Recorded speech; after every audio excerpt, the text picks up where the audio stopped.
Hi everyone, I'm David Vannasdall, Superintendent for Arcadia Unified School District. I'm going to support Measure A, and I hope you do too. It was just 5 years ago that I was working alongside so many of you in our neighborhoods, along First Avenue and all of the schools in Arcadia Unified.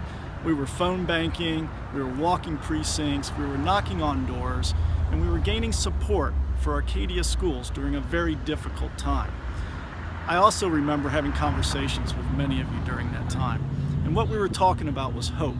We recognized that this was temporary. We hoped this was temporary, that in 5 years, California would climb out of the recession, the economy would be strong, and the funding formula in California for schools would come out of the bottom in the nation and be back at a competitive level, if not in the top. I'm sorry that we're in this position that we are today. It's unfortunate. 5 years later, and not only is California continuously in the bottom 5 states in school funding, but we also have a state funding formula put out by the governor that says all of the property tax goes to Sacramento, your property tax goes to Sacramento and gets reallocated. And the wealthiest cities, like Arcadia, gets the lowest amount.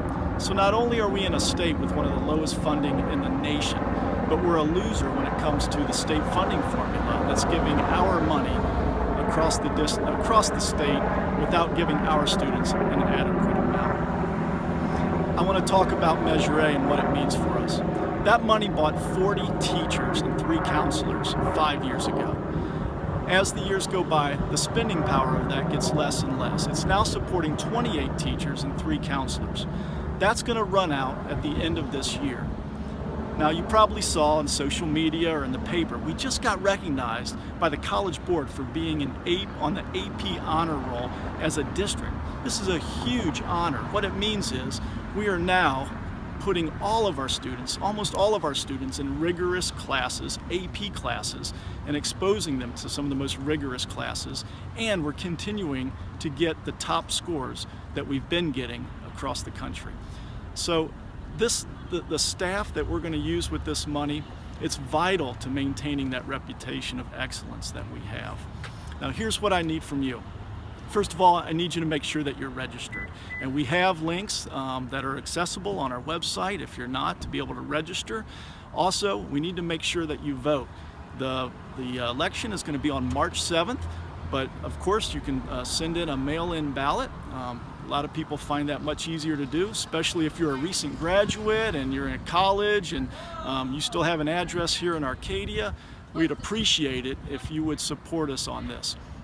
I'm confident that with local revenue, we're going to be able to continue to see a consistent level of education that we've learned to appreciate here in Arcadia. But that consistency only will come from local revenue. We've seen what happens. We just heard from the governor, it was just released this week, that we were expecting to get $2 million more in this semester, in this year, that we're now going to get. You can't budget on that kind of school funding. So $2 million that we were told we were going to get 6 months ago is now going to be missing from our budget. That's difficult to continue to educate without that local revenue funding. So I'm going to walk with you again. I'm going to be at the call center. I'm going to be at the precinct walking. I'm here to support with you our schools, and I just hope that you'll support us on Measure A, and I look forward to seeing you on March 7th.